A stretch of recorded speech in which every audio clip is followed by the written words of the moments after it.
Any rivalry can be good, but a poor build-up can make it turn out to be so... meh. That's my opinion.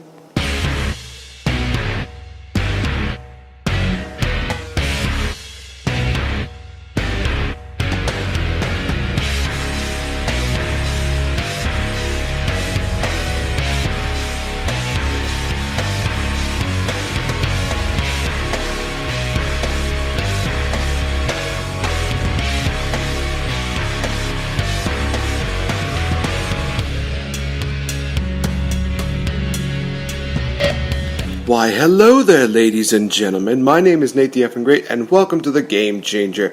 And in this episode, I will be doing a segment that I used to do on the old channel called Change the F Up, but now we're going to be changing it to a little more clean segment called Change It Please, where I take a segment, a storyline, or something in particular that had potential to be great, and unfortunately fell subpar, and I tell you how I would rebook it, because I am indeed an effing genius, and there's no ding required.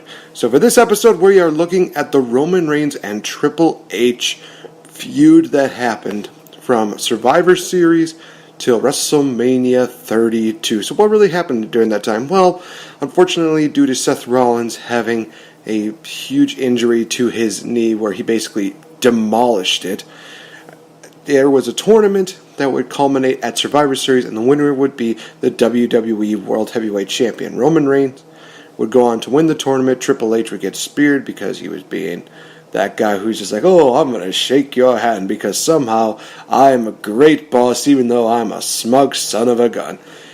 And then we saw Sheamus cash in and win the world title from Roman Reigns. And this resulted, of course, in Roman Reigns versus Sheamus at the TLC event. Triple H would ultimately cost Roman Reigns the title. Roman Reigns would beat the ever-living piss out of Triple H, which was awesome. And unfortunately, a couple nights later, Triple H showed up at the NXT TakeOver UK show in London because somehow he is secretly the Christ incarnate.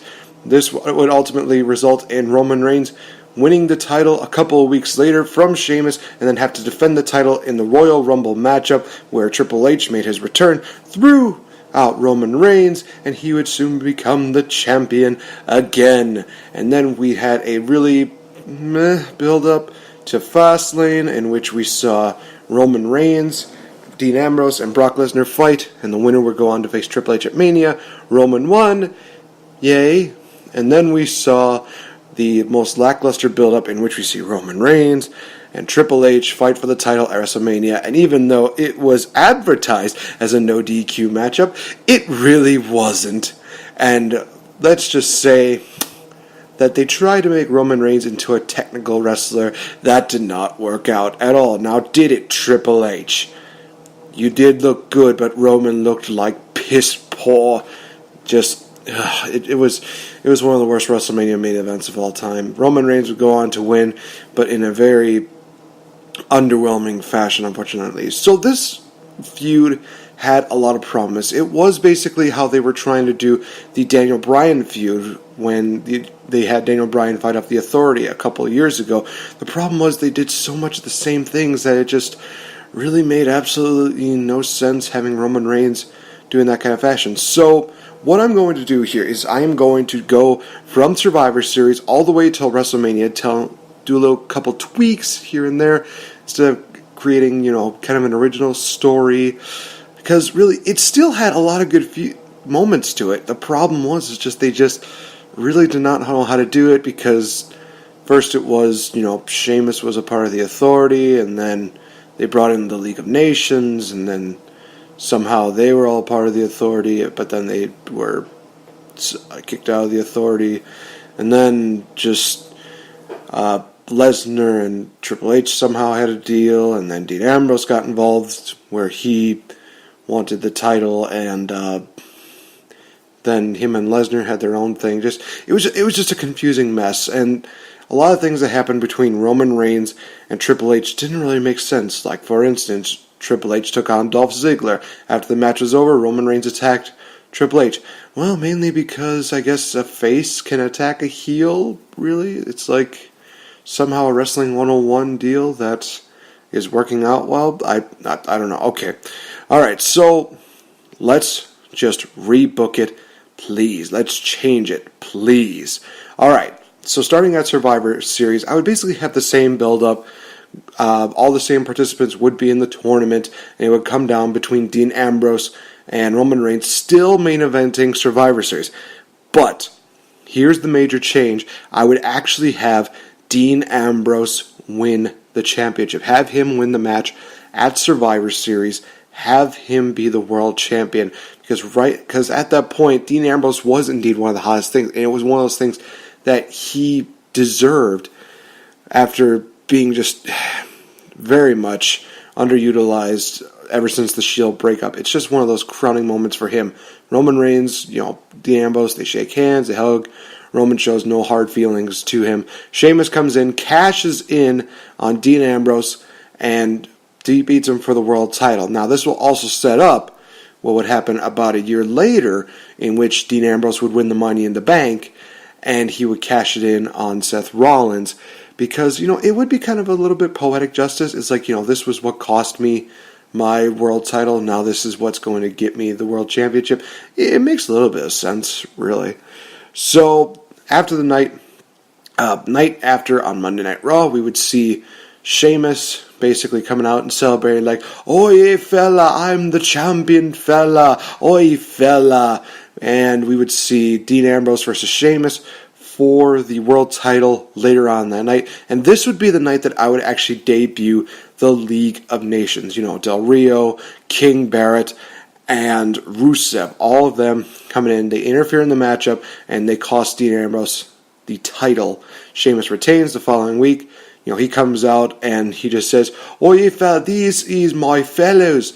They're here because they are now part of my new faction, the League of Nations." Why am I making him sound like Australian? This is basically, his new faction. And what they did in the WWE 12 game, I believe it was, they had the United Kingdom storyline where they were calling each other, lords, Lord Sheamus, Lord Barrett, Lord, Regal, and Lord McIntyre. So we're basically doing something like that, where they're just making them seem like they are the best.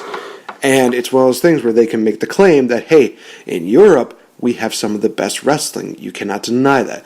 You have a king here in Barrett. You have a Moscow Mauler, or Bulgarian Brute, in Rusev. You have Mexican royalty, Alberto Del Rio. And then, of course, you have Mr.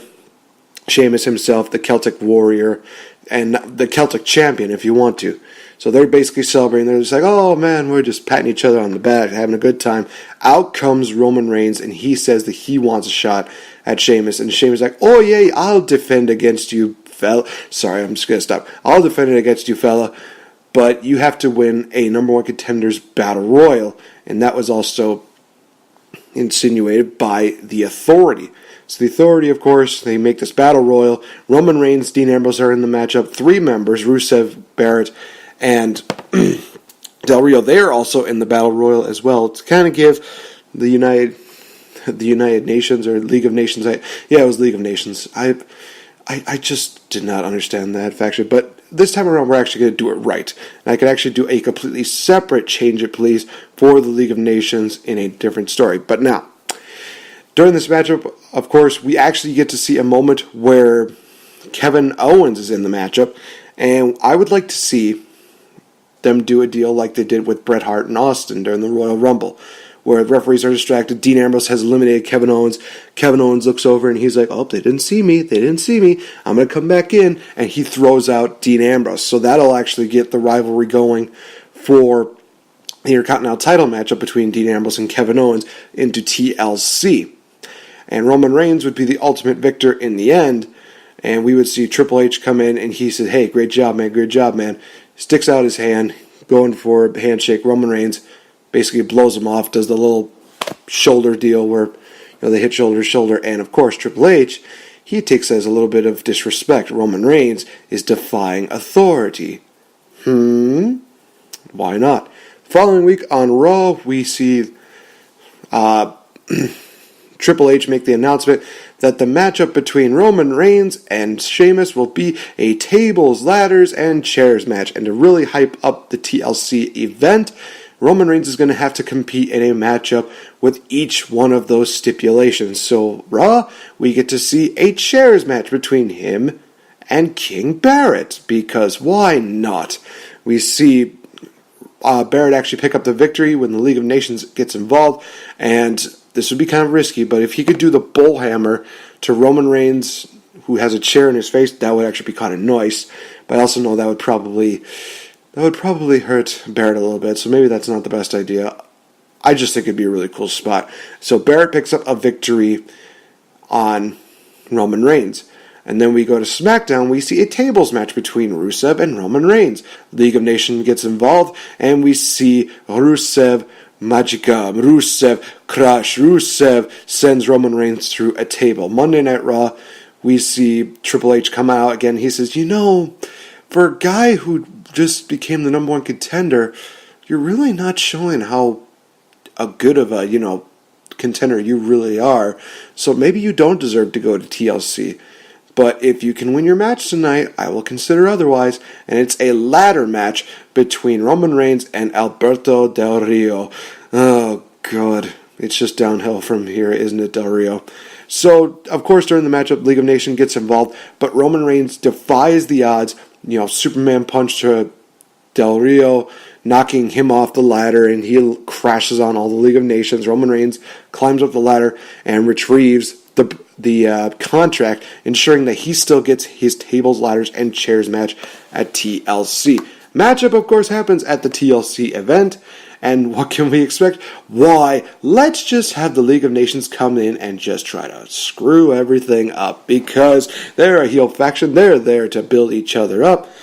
And we see a little bit of the same thing happen, where Sheamus is just about to go for the victory. Superman punch to Sheamus, that knocks him down, and he lands on the League of Nations. And we're basically saying, this could be a repeat of basically what happened on Monday Night Raw. Roman Reigns is climbing up the ladder. He's just about to reach the briefcase, the championship belt, when Triple H comes in, who is at ringside, just like in real life, and he costs Roman Reigns the matchup, setting Roman Reigns out of the ring through a batch of tables, because why not? That's a good spot, and that's a good way to make you feel sympathetic for Roman Reigns. So, Sheamus eventually wins the belt, and they're all celebrating. Roman Reigns is getting up, and of course Triple H, he's just looking at him just like, hey man, sorry, better luck next time. And of course, that sends Roman into a rage. Roman Reigns does exactly what he does in real life, and he beats the ever-living piss out of Triple H, because honestly, I loved it. I thought it was awesome. I thought it was amazing. So, of course, powerbomb to Triple H through a table. Again through a table. Superman punches, spears Triple H, leaves him just looking decrepit, and it's another awesome moment where people, of course, are still at the point where getting sick and tired of the authority. It's really stupid. And we see Roman Reigns basically say, you know what, I'm just going to beat the ever-living piss out of one of them. And he does to Triple H, sends the people happy. Now, here's the important thing here. Triple H needs to stay off of TV. And I am also including NXT. You can say that it's recorded all you want, but if you want to make that beatdown legitimate, you don't have him do it. In all honesty, it shouldn't have been Triple H who introduced, NXT TakeOver London. It should have been William Regal, because, hey, it's in his backyard. So why not? Blackpool, England, just come on. Just let William Regal be the one to do it. It just makes the most sense. So we still have the build-up to where Roman Reigns wants another shot at Sheamus. Mr. McMahon comes out and says, I should just fire you right now. But you know something? That would just be too easy. Instead, I'm going to just punish you. If you want your title shot, you got to run through the gauntlet tonight. So he goes through Wade Barrett, Rusev, and Alberto Del Rio in the same night to earn his opportunity at Sheamus. And of course, the stipulation for the title matchup, if Roman Reigns loses, he is fired from the WWE. Because why the hell not? So we do indeed get into the championship matchup that happens at the show in Pittsburgh, Pennsylvania. I believe it was Pittsburgh. It was either Pittsburgh or Philadelphia. It was honestly the best place to do it. Have Roman Reigns defy the odds, win the title, and also during this matchup, Vince McMahon is the special guest referee, and this is where you would announce, Vince McMahon just basically saying, well, congratulations, Roman, you did a good job winning the championship. Unfortunately, your first ever, your first ever title matchup, is going to be in the Royal Rumble match. So Sheamus gets his immediate rematch clause in the Royal Rumble matchup because why not? And honestly, in the build-up to the Royal Rumble, I would still have Vince McMahon get arrested because in all honesty, that was an awesome moment where we saw Vince McMahon basically tell them, it's like, you're pissing me off. You should damn well care who I am. And he just grabs the officer, and there's that one moment where he's just like scared, and there should be that voice montage that says, this was the point that Vince McMahon knew that he fucked up. Getting arrested, that would be awesome. And just as a little added bonus, I would also have Stephanie get arrested because, let's face it, that was just another awesome moment. And having Stephanie get arrested like twice, it's just a thing of beauty. I'm not going to lie. So, of course, we still have the Royal Rumble matchup. Roman Reigns, it's still at number 1. And, of course, no surprise here. Triple H as the number 30 entrant. He is, the surprise. He's going to be the last one in. Let's just do it like that. So, of course, during the matchup itself, I would not change any of the participants. I would not change majority of the outcome. I would say about 98% of the outcome I would still keep the same, except for just a couple things. Number 1, when Roman Reigns got attacked by the League of Nations during that whole deal, don't have Roman Reigns, get taken to the back and do that whole, Stone Cold Steve Austin deal. No. Have the League of Nations throw him back into the ring, so that way when one of them come out again, they can just think, oh, easy elimination. Boink, gone. So you would definitely do that. And there's even a lot of heel stars that would be like, man, if I eliminate Roman Reigns, how this would look good for me in front of Vince McMahon, in front of the Authority.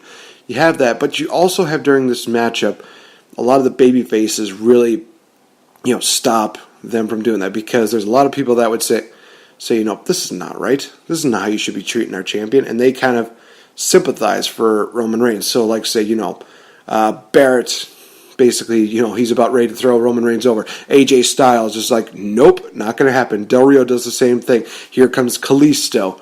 They just do like that. As Sheamus goes, and he wants to, bro kick him out, but then we see, Sami Zayn's just like, not happening. Basically doing that. So then we move on to the finals, in which we see the final 4, I should say, in which we see, in which we see, Dean Ambrose, Roman Reigns, Triple H, and Brock Lesnar. And there's a specific reason why it's those 4, which I'll tell you guys in just a minute. So, Triple H, he's down. Brock Lesnar's ready to throw Roman Reigns over the top rope. Actually, he picks him up for an F5. He's ready to do it. Dean Ambrose hits a low blow on Brock Lesnar, and he just tosses Brock Lesnar out. Because let's just make that into a funny gimmick, shall we? Brock Lesnar gets hit in the junk. It's basically his kryptonite. And then we also see Triple H throw Dean Ambrose out, giving Triple H major heat because that's what he is. He's the heel in this scenario. And we see Roman Reigns versus Triple H as the final 2 in the Royal Rumble matchup. So, during this deal, we see a little bit of a callback to the 2002 Royal Rumble, in which we see Roman Reigns get hit with the Triple H facebuster, and it looks like Triple H is thinking, I got him. There's no problem. I got him. So he's going for the clothesline, but then Roman Reigns just tosses Triple H over. Triple H barely hangs on. Roman Reigns goes and he hits a spear through the ropes, eliminating Triple H. So Roman Reigns retains his title in the Royal Rumble, and I know that seems like a big-time deal there, but I think you're better off creating history here. Have Roman Reigns be the first guy to win the Royal Rumble matchup and retain his championship.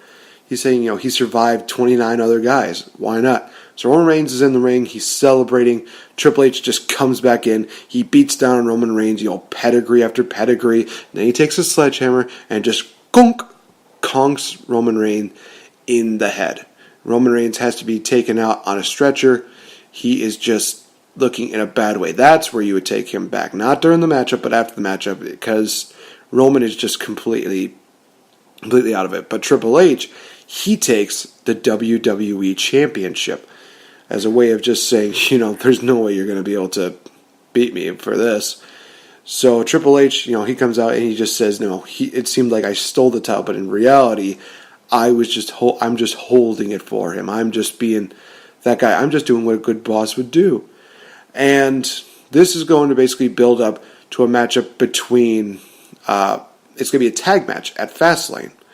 We see Roman Reigns and Dean Ambrose taking on the team of Brock Lesnar and Triple H. And obviously Brock Lesnar is like, well, what's in it for me to do this tag match? And Triple H says, okay, the winner, whoever pins Roman, they're going to get a title shot. If Roman Reigns or Dean Ambrose wins, they will be the main event of WrestleMania. Because why not? Because let's just really have this really get decided. All right. So, again, the build-up is that we don't see Roman Reigns for the entire month. He is just, recovering from a concussion. He's recovering from all the beatings that he's been taking over the last month. And he comes back at Fastlane. Still not quite at 100%. I mean, you can still see it, the look in his eyes. They look a little bit glazed from that sledgehammer shot. But Roman Reigns is still ready to go out and prove that he is indeed the man. That he is indeed, the champion. So, we see a great matchup between the four of these guys. Into the matchup, we see... Well, actually, during this matchup, I should say it like this. Dean Ambrose really cares for Roman's safety and well-being. He just basically says, I'm going to take the heavy brunt of it, but you will only come in when need be. So Dean Ambrose, this is his chance to shine. Basically, Dean Ambrose during this matchup, he's taking it to Triple H. He's taking it to Brock Lesnar, doing everything like that. And, of course, in Brock's eyes, he sees Dean Ambrose as the guy who cost him the WWE World Heavyweight Championship. So, we basically see a little bit of a ruthless side to Brock, but we also see Triple H basically saying, like, hey, you need to calm down there, boy. Because if you get disqualified, we lose, and they get the title shot. So, the matchup ends with Roman Reigns coming in. He is, a house of fire. He's just doing everything that he can. Brock Lesnar finds a way to counter. Roman Reigns goes and hits the F5 to Roman, and Triple H makes a blind tag, and we see the dissension in the ranks finally, where Brock is just like, what are you trying to do here? What are you trying to do here? And Triple H is just making it seem like, hey, I'm out. This is for myself. Dean Ambrose, he takes out Brock Lesnar, and he clotheslines him, and then he does the suicide dive, taking Brock Lesnar out of the matchup. But this also allows Triple H to hit the pedigree on Roman Reigns for the 1, 2, 3. So it'll be Roman Reigns versus Triple H at WrestleMania 32. Now, of course, they still have that little mini place there. Roadblock, I would still keep Dean Ambrose versus Triple H in there, just so that Triple H can still continue on this winning streak. But of course, Triple H will say, hey, you have to remember that Roman Reigns still has to compete and defend the title within 30 days, otherwise he will be stripped of it. So, Triple H organizes a 5-way matchup in which we see Roman Reigns defend against, you may have guessed it, the League of Nations. Barrett, Sheamus, Rusev, and Del Rio. And this is where you'll start seeing a little bit of dissension in the ranks there, because even though they are going to be still doing the whole deal with the New Day, we see them slowly just start to realize that, hey, whoa. When it comes to the WWE title, it's every man for himself.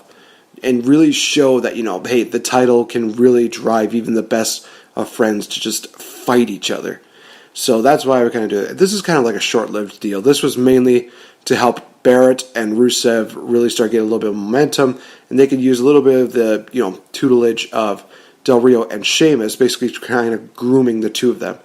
So that's what this faction was really more about. And again, I could talk about this in another one, but for right now, focusing on Roman Reigns and Triple H. So Roman Reigns, he defies the odds. He retains his championship. The matchup between Triple H and Roman Reigns is still on. WrestleMania comes along, and we see the build-up, and it's actually pretty good, in which we see, Triple H basically abusing his power, and everybody's just booing him because he is indeed a bit of a dick with a big nose. And Roman Reigns is coming out kind of as I wouldn't say necessarily the conquering hero, but he is one of the guys who is finally here to stand up to the authority, just like Dean Ambrose tried to do, and just like Daniel Bryan used to do. So we have that happen, and the entrances for them, I would still keep probably Triple H is still the same. Really, I would go a little above and beyond for Roman Reigns because he is kind of like the Roman Empire. I would love to see him do like a Roman Coliseum like deal where he's coming out as like a gladiator. He's getting ready to fight off against Triple H, he calls himself the King of Kings. Triple H just comes out with all these random things like, this past year he did a motorcycle deal. He's done ones where he's just come out on this huge throne, stuff like that. Definitely do that. And before this matchup starts, I make the announcement that this following matchup is for the WWE World Heavyweight Championship and is now no hold barred, because that is the way to do this. So Roman Reigns and Triple H, they do not have a technical matchup. They actually have a knockdown, drag-about brawl between the two of them. This has been fuming for months. Roman Reigns cost Triple H about a month of his career, and he tried to almost end his career. Triple H has done the same thing to him. So we basically feel that out. Roman Reigns is just doing everything he can, doing powerhouse moves. I would love to see him do the Niagara Driver. This would be the best place to debut it, in my opinion. We would see Triple H, breaking out the sledgehammer, boom, hitting Roman Reigns in the head, hitting the pedigree. 1, 2, Roman kicks out, and Triple H is just in total disbelief. And we're thinking, well, what else can we do? So Triple H just decides, I'm going to hit him with the sledgehammer again. He goes for the sledgehammer, but Roman Reigns hits the spear on Triple H. 1, 2, referee gets pulled out by Stephanie McMahon, and Roman Reigns is just PO'd about that he actually just goes up to Stephanie, and he is just not one happy boy whatsoever. He just looks at Stephanie with just this look of just complete and utter disdain, like he wants to do something. He wants to do something, but right now it's like he can't. He really can't right now. So we see Stephanie just slap Roman Reigns in the face, and it looked like Triple H was going to go for the sledgehammer shot. Roman ducks and almost hits Stephanie. Almost, keyword.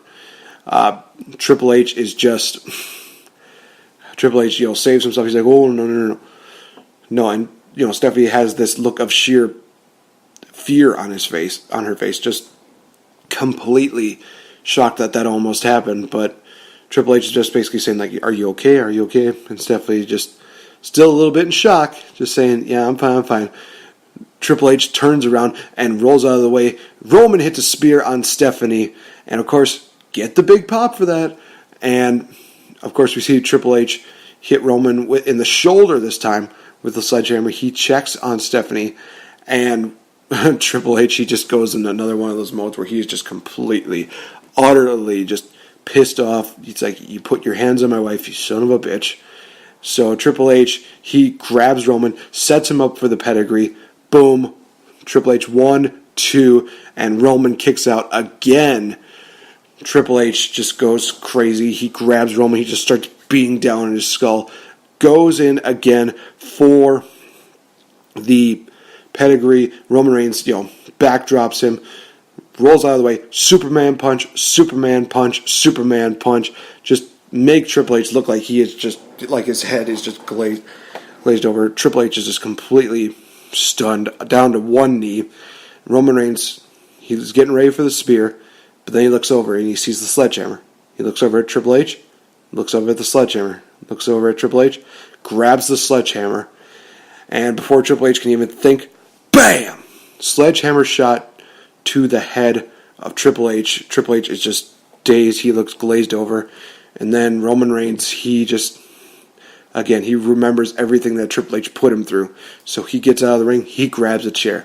And remember what happened with Rock and Austin at WrestleMania X7? Yeah, we're basically doing that, where Roman Reigns just grabs a chair, just smash, smash, smash, just going crazy on Triple H, beating him down, just smashing him again and again and again. Basically, Triple H is just completely, utterly wrecked. Roman Reigns, he just picks him up, and he sets up Triple H. He grabs him by the chin. He's just saying, "It's over. Believe that, you son of a bitch." Bounces off the ropes. Bam! Spear. 1, 2, and 3. Roman Reigns defeats Triple H in decisive fashion at WrestleMania, retaining the WWE Championship. And obviously, the reason why I would do it this way is to solve one of at least 3 things. Number 1, Roman Reigns had the title for a 3rd time by the time he hit WrestleMania 32, which was definitely not something that should have happened. 2, you kept Roman Reigns off of TV for a little bit, so obviously fans are not going to be as sick of him. That way, during this time, Roman Reigns can work on his promo skills.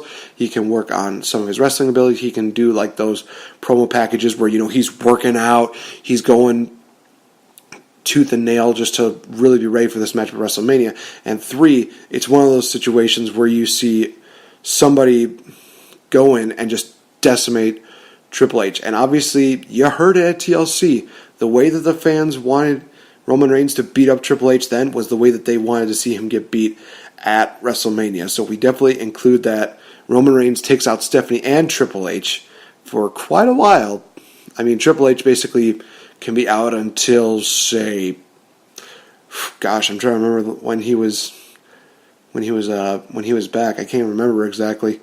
But I would keep him out for quite a few months. Have him get into the office, have him stay backstage. Do not have him show up on TV. Even for an NXT show, he's just completely out of it. He suffered back injuries and rib injuries, internal injuries, that kind of a deal. So that is how I would change up the Roman Reigns and Triple H storyline. So let me know what you guys think. And hey, if you have any more that you would like for me to do, whether it be a TV show, whether it be a comic book deal, whether it be a movie, let me know via Twitter at RealEffingGame and use the hashtag #ChangeIt, So by all means, you guys, thank you so much for joining me here. Leave me some suggestions that you want me to do, and I'm hoping that you enjoyed this. This was honestly one of the tougher rebookings that I've probably had to do for a wrestling deal. But I have been Nate the Effing Great. Thank you for joining me here on The Game Changer, Facebook.com/ChangingUpTheGame. And I will see you guys in the next episode. Bye-bye. Time to play the game. Time to play the game.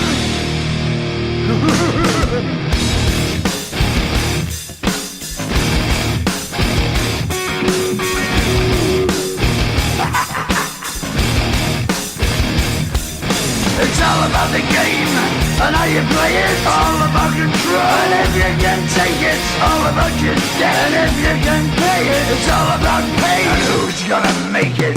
I am the game, you don't wanna play me. I am control, no way you can shake me. I am heavy debt, no way you can pay me. I am the pain, and I know you can't take me. Look over your shoulder, ready to run like a Cleveland bitch from a smoking gun.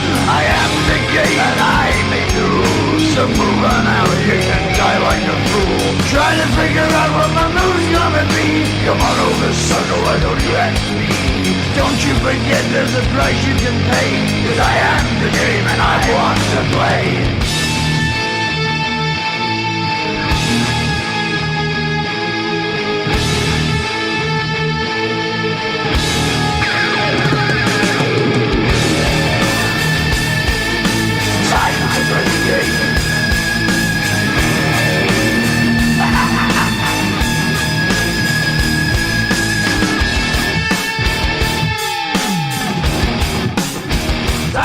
play the game. It's all about the game and how you play it. It's all about control and if you can take it.